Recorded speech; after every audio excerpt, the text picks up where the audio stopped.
What's going on, everyone? It is the Derf, and today I am bringing you guys an easygoing yet very fun build that I am affectionately calling my 4-turret Prismatic Warlock.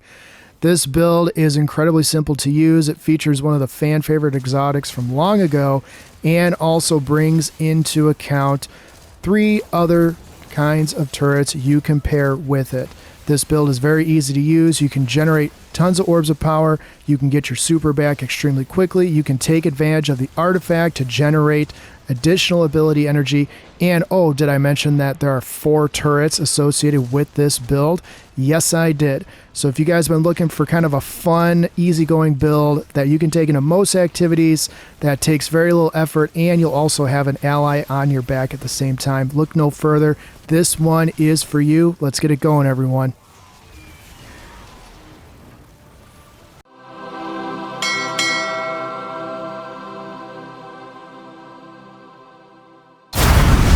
With our 4-turret Prismatic Warlock build, we're going to be rolling with Storm Trance as our super, chain arc lightning from your hands to electrify targets. With devastating streams of arc light that intensifies over time, casting Storm Trance creates a jolting shockwave underneath you. So we're going to be picking Storm Trance because of mainly 2 reasons. Number 1, we want to be able to pair this with certain fragments that give us bolt charge. And also because we want to have a roaming super with a build like this to give it some viability to being able to proc our super quicker than, say, with an insta burst, DPS super like Nova Bomb or Needle Storm, or with Song of Flame, which takes and will take equally long with a build like this. So the 2 choices would either be Winter's Wrath or Storm Trance, but Storm Trance makes the most sense because we want to be able to proc bolt charge. For abilities, we're going to go with Phoenix Dive, 55-second cooldown. Burst Glide is my preference. You do want to stack Arcane Needles, and you want to equip Storm Grenade. Storm Grenade is pivotal to this and is non-negotiable. For aspects, Bleak Watcher is number 1 on the list. This is going to be our first turret that we're going to generate. Hold to convert your grenade into a stasis turret that fires slowing projectiles at nearby targets. Of course, when you slow targets, you disrupt them, and once you disrupt them, specifically Overload champs are stunned. After accumulating enough stacks or enough slow stacks, the target will be frozen. This is going to pair with our weapons of choice, and I'll explain why here in a second. Our second turret's going to come from our Hellion aspect. Activate your class ability to summon a solar mortar that lobs flame projectiles at distant targets. Targets damaged by the mortar are scorched. So we're going to use this to our advantage. If you dump enough scorch stacks into a unstoppable champion, they will become stunned when they ignite. And of course, the added tick damage on top of the freeze damage that you're going, or the shatter damage, I should say, that you're going to do with your Bleak Watcher turret is only going to make you more viable during DPS phases and or facing champs. For fragments, Facet of Purpose is going to start us off. Picking up an orb of power grants us bolt charge. Accumulate stacks of arc bolt charge. When you have bolt charge, sustained weapon damage generates stacks of bolt charge. At maximum stacks, any ability damage generates a powerful bolt of arc lightning at the target's location. Receiving a stack of bolt charge grants you melee energy. So a bunch of things going on there. We're going to get our melee back quicker with bolt charge, which is also why we have Arcane Needle. And on top of that, we're going to be able to discharge bolt charge with our lightning strikes. This is, of course, going to pair with the rest of the build, specifically our weapons of choice and, of course, the artifact. Next up, we have Facet of Balance. Rapidly defeating targets with light damage grants melee energy. Rapidly defeating targets with darkness damage grants grenade energy. We're taking advantage of the damage from light energy weapons, specifically arc. Once we get to the weapons of choice, you'll understand a little bit more why, but we want our melee back as fast as possible.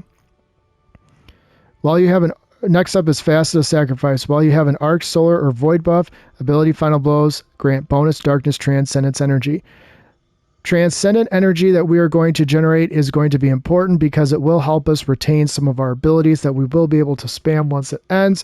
It will also help us get our super back because of the increase in weapon damage, which you get from being transcendent, and because we are going to be, rolling around with Bolt Charge, we're pretty much always going to have a light buff. Next up is going to be Facet of Awakening. Rapidly defeating targets with light or darkness damage or super final blows generates an elemental pickup of the matching damage type. Again, we want to be able to generate elemental pickups, and since we're going to be rolling with arc weapons on top of what we're going to be rolling with for our main ad clear, we're going to be generating ionic traces, which of course are going to give us universally our abilities back faster. Next up is going to be Facet of Protection. This one I go back and forth on if you really need this. Because when you're surrounded by combatants, you are more resistant to incoming damage, while Transcendent, the effect is increased. This is not going to be as aggressive as other builds. Because this is going to be a 4-turret style build, you don't have to really get up in the face of enemies, and because we have Arcane Needle, you can pick them off from a distance, even with your melee. So this is really only going to be if you're trying to get your Orbs of Power in the middle of just utter chaos, and you want to have that extra damage resistance when you're running through enemies. Facet of Grace rounds us out. Defeating targets with kinetic weapons grants you bonus Transcendence energy. Defeating targets with your super grants you and nearby allies bonus Transcendence energy. -10 to Resilience, which is kind of a bummer, so you're going to have to figure that part of the stat distribution out. But this is also going to be necessary because we are using a kinetic weapon as our main ad clear weapon, and I'll get to that here in a second. For stat distribution, I recommend focusing on Resilience, Discipline, and Strength in that order. If you have to focus on 2 out of 3, it would be Resilience and Discipline. We are going to be using our grenade a lot, and because of the 3 stacks of Arcane Needle, it's not absolutely imperative that you get this to a T10. If you have it set up like I do, there's really only one style of armor stats that's really going to be better than this, and that's if you have a 10 in Discipline and Strength. I got so darn close, but no cigar. So I would say to make this build viable for at least semi-harder content, you're going to need 10 in Resilience and at least a 7 in Discipline and in Strength. Any lower than that, you're going to be hurting for ability regen. You just are, and I'm not going to lie to you guys about it. If it's tough for you to make those numbers, this build might be tough to run in the harder content. For weapons, I'm going to go through what you see on the screen here and why we are picking it and why it's going to benefit you. No Time to Explain is a fan favorite pulse rifle. Of course, it's been reskinned I don't know how many times since its release, but its main trait time slipped at 10 stacks of Rewind Again. A small portal will open, shooting bullets from an alternate timeline version of this weapon. Precision hits extend the portal's duration. So Rewind Again procs when precision shots and shots against combatants slowed or frozen by stasis will return to the magazine. So all you have to do is hit precision shots with this weapon. Is basically not going to be hard at all. And then you will have your 3rd turret. So we have 3 turrets now. First, our Bleak Watcher. Next, our Hellion. And 3rd is going to be No Time to Explain. And one other fun fact about the Rewind Again procking, once you get it to those 10 stacks, all you have to do is keep doing precision hits periodically to extend the portal's duration. So theoretically, if you're in an extremely busy activity like an onslaught or whatever, you should theoretically have this thing procced at almost all times. Obviously, it goes away in between waves. Certainly, in most strikes, you're going to have this proc during every encounter inside the strike. And Nightfalls, it's going to be busier, so make sure you're going to be shooting from a distance. You should theoretically have this to rely on as well. So here's your 3rd turret from No Time to Explain. For the energy weapon, I'm going to recommend going with Psychopomp. The best one to use with this for this style of build is going to be the Envious Arsenal and Rolling Storm. The reason we want Rolling Storm and Envious Arsenal is because we are going to be switching between our kinetic and our heavy weapon often, which means when we pull out Psychopomp after damaging targets with both of our other weapons, it will automatically load from reserves, which thereby essentially gives us auto-loading holster. You can also, if you're running in the Nether Arena and or the Court of Blades, you can throw on Willbreaker munitions, increase this weapon's damage versus dread and taken targets, and of course it's going to always be overcharged when you have that active. For the heavy weapon, we're going to go with Watchful Eye. There's a couple of different Perk setups that I would recommend: field prep and jolting feedback, of course. You can also do overflow and jolting feedback. Basically anything that you can add an arc debuff to is going to help your cause and help generate ionic traces periodically. You can also throw on power of resolve. Not that it really matters because this thing already does stun overloads, but one additional thing that power of resolve does is it helps you stun unstoppable champions. So it's a win-win. So now you theoretically have 2 of the 3 champs already accounted for. You would just have to negotiate for barrier champs. And, you know, really the only way to do it is if you swap out one of your fragments for Facet of Dawn so you can proc it with your Arcane Needle. For the helmet, I'm going to recommend going with a Harmonic Siphon, a Kinetic Siphon, a Heavy Ammo Finder, and whatever general armor mod that you need. You could make the argument of using hands-on in this spot, but you're going to at minimum need a Kinetic Siphon, and because it falls in the 2 energy cost category, that may throw you off for if you want to do a major mod at the end. So just kind of keep that in mind. You need at least a Kinetic Siphon, but given the weapons that we're using for our energy and our heavy weapon slots, Harmonic Siphon probably makes the most sense here since we're going to be swapping through all of those on a very regular basis. All right, so Getaway Artist makes an appearance on one of my build videos yet again. I just can't seem to move on from Getaway Artist, and for good reason. Dynamic Duo, press your grenade button, hold to convert your arc grenade into an arc soul and become amplified. The arc soul functions as an autonomous turret. So this is your 4th turret. Now, the possibility of getting all 4 turrets down at the same time, dealing area damage while also using your weapons to clear out the battlefield, probably is going to be most prevalent during boss phases where there's other enemies running around. I'm thinking like onslaughts. Of course, in the Court of Blades, that's going to be frequent. But in an strike or nightfall, sometimes it might be difficult to get all 4 turrets down at the same time.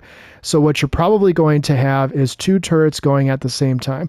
You're either going to have your Arc Soul and your Bleak Watcher turret going at the same time, or possibly your Arc Soul, Bleak Watcher, and your Hellion going all at the same time. And then depending on how often you're using your No Time to Explain, you may have that 4th one pop in and out during the duration of those 3 turrets.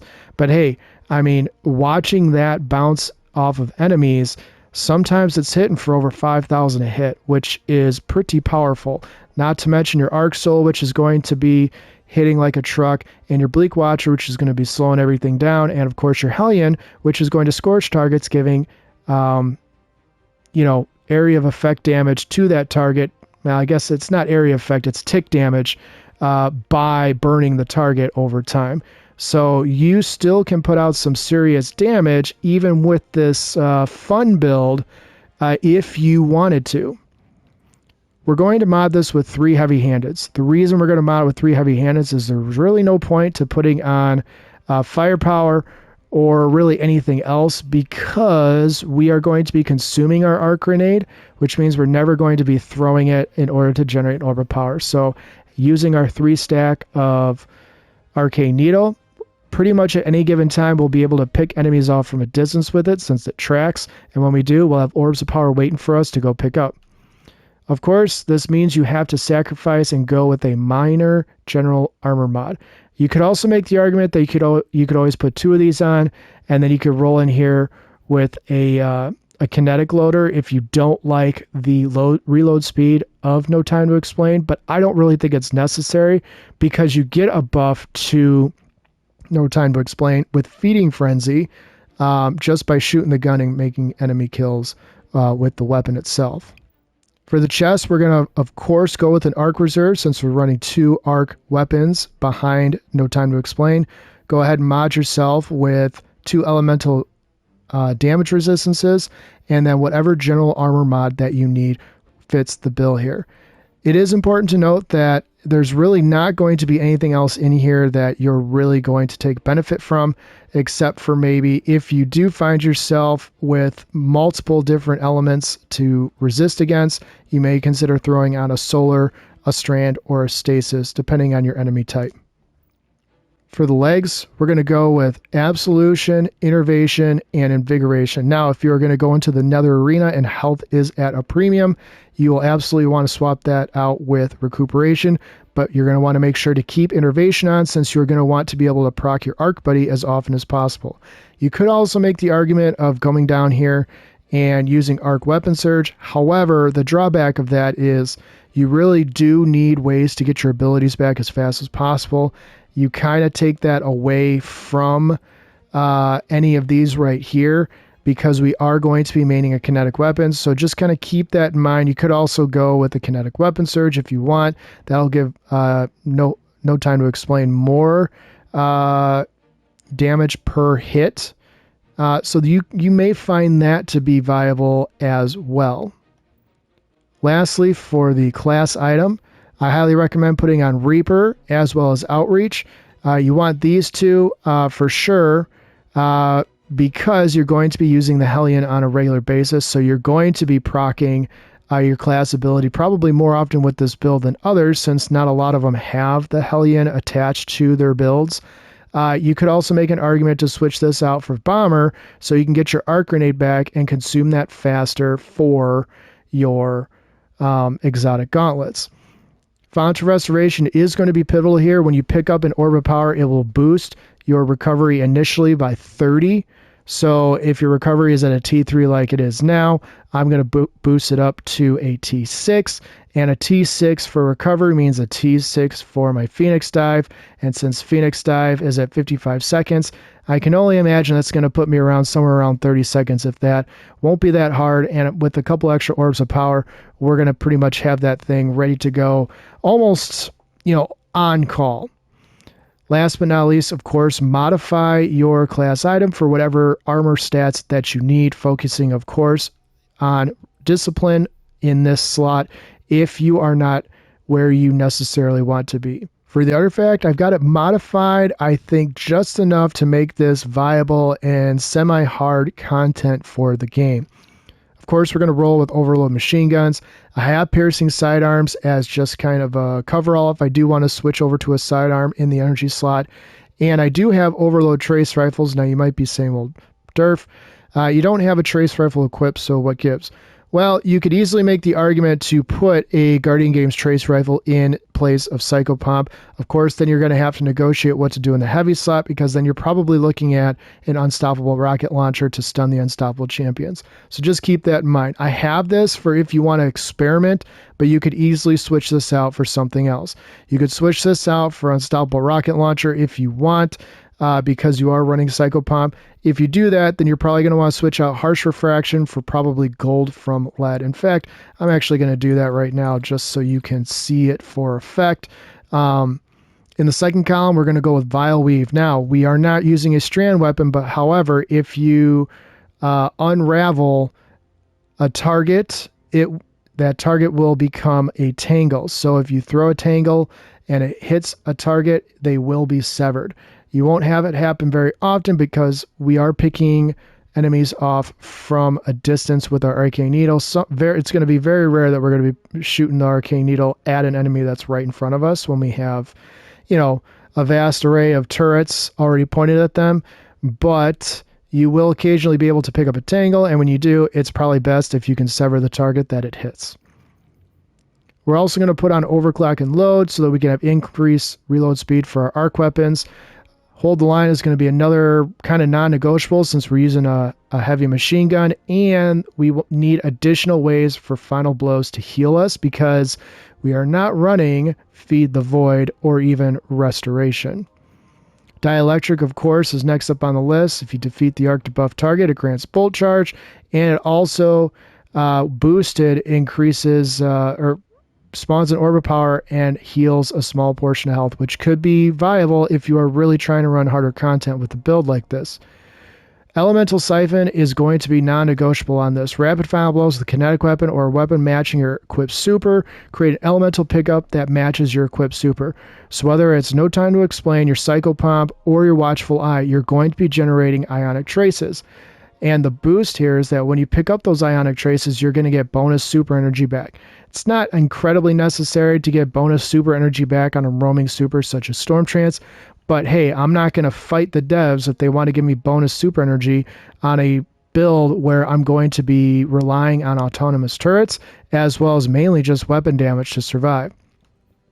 In the fourth column, gold from lead is kind of a no-brainer. Anytime you pick up special ammo, you have the chance to grant heavy ammo. There's not really anything else in here that's really going to benefit us that much. So we're going to put on flashover when you become, or when you have maximum bolt charge, you also become amplified. Lightning bolts deal more damage. That is going to be big because we are going to be proccing Rolling Storm with our Psycho Pump, and since it's aerial effect damage, we're going to be proccing it quite easily, especially on bosses. In the final column, heavy ordnance regeneration is the play here. We're going to be running with a heavy machine gun. Of course, if you switch out for a rocket launcher, this will probably still apply for you. And of course, you grant yourself damage resistance and increased grenade and melee regeneration for a short duration. All good things since we are not running Feed the Void. Limit Break is going to be the final selection here. Casting your super while you are critically wounded or have an elemental buff matching your super element grants a period of increased super damage. Yes, that includes Bolt Charge. Bolt Charge pairs with Arc, so therefore our Limit Break is going to be active when we activate our Storm Trance. So Storm Trance won't be lasting as long as, say, if we had Crown of Tempest equipped, but we will get the most bang for our buck that we possibly can. So just make sure that you have either Amplified or Bolt Charge going when you proc Storm Trance, if you can help it. If not, hey, you'll get Storm Trance back fast enough anyways, so you're not going to be, dying for it literally. But it is just a nice little quality of life to have because Storm Trance is not known for its insane DPS. So the fact that you can get some bonus DPS with literally just picking up an Orb of Power or having some Bolt Charge, I think is a win-win for everyone. So one of the reasons I think you should try this build is, number one, look, it's 4 turrets that you can use at any given time to do damage to the enemies of the Traveler with virtually no effort at all. Getaway Artist is still an awesome exotic piece of armor to use. And look, it's a long season, and we've all kind of been seeing the meta builds, the interesting builds, the savvy builds, etc., etc. This is just an overall fun build. You do not need to be running super hard content with this to have fun. And I would probably encourage you that this in a GM is probably not going to be viable. However, in just about everything else, having the ability to have a turret basically on your shoulder the entire time wherever you're at, I mean, if that's not fun, I'm not really sure what is. So for the folks out there that love, using Hellion, using Bleak Watcher, using Getaway Artist, this is a very nice way to blend it all together. There is a fourth way to make this viable, and it doesn't involve No Time to Explain. It would be the Exotic from Sunder Doctrine, but because that is a heavy weapon, this one makes more sense. It just does, because you need some solid ad clear and the bonus that you get from Rewind again, as well as Feeding Frenzy. That's what it is, the other perk from No Time to Explain. It just makes more sense for you to use this weapon as opposed to a heavy weapon where you can shoot a turret up in a distance from yourself, but you can only do it with heavy ammo. This is going to be more logical, I guess. But either way, it's just a fun build. It's an easy build to do, and having an ally, if you are a solo player, this is an easy way to have some allies around you that are acting on your behalf. I mean, you're going to get credit for the kills anyway, so what difference does it make when the activity is over? So that's why I think you should try this build. It's just a fun build. You can act a little goofy with it. Like I said, I probably wouldn't run it into a master sector or, a GM, because you would have to modify this a bit, but I guess if you really wanted to try, you certainly could. Anyways, if you did find anything helpful with this video, please consider liking and subscribing. If you know a Guardian out there who would love a goofy build like this, where you can have up to 4 different autonomous turrets going at the same time, please share this video with them or send them my way. My goal is to, of course, help as many people as possible enjoy this game more. As always, I'll have a dim link in the description. And if you, by chance, are looking for a non-toxic gaming community, my Discord is open. I will have a link in the description. It's filled with a lot of great people that are, doing a variety of things. Even as I record this video right now, there's there's you know, a couple of different parties going on, and that's what you like to see, is people getting along, just helping people, you know, do things. Or if you're just, you know, looking for a couple of pals to pal around with, just doing, you know, mundane tasks, you know, just doing your weekly vendor challenges or vanguards or gambit or whatever. There's plenty of people in there that are always looking to do stuff, and the direction that it seems to be going is those same players that didn't think they could accomplish things are also pushing other players to accomplish things that they never even tried before, and they are succeeding, because it certainly helps to have teammates that are supportive. And we've all been part of toxic LFGs or clans that are dead, or, you know, just not quite team-friendly activities where you're just with a bunch of random people. So shout out to my Discord. You guys make it what it is. You also make it so easy for me to talk about, because without you guys, of course, I wouldn't have a non-toxic gaming community to even offer those solo players out there who are looking for just some friends to play with. So like I said before, none of what I've gone over today is brand new or hasn't been thought of before, and there are certainly other build videos out there that take this build and do many different directions with it. No Time to Explain has been around forever. I just was doing some damage testing to see if there was any difference in the mechanic of proccing the turret. It looks like to be the same from where I once remembered it. It's just been sitting in my vault forever until I got a kind of a wild idea to just come up with this build and see just how functional it was. But the Bleed Watcher turret, the Hellion, and Getaway Artist, all fan favorites from one aspect to another of every Warlock out there. And this is just an easy, fun way to combine them all into one build. So you can see all 4 turrets there. But I really hope you guys like this video as much as I liked making it. I will see you guys next time. Take care.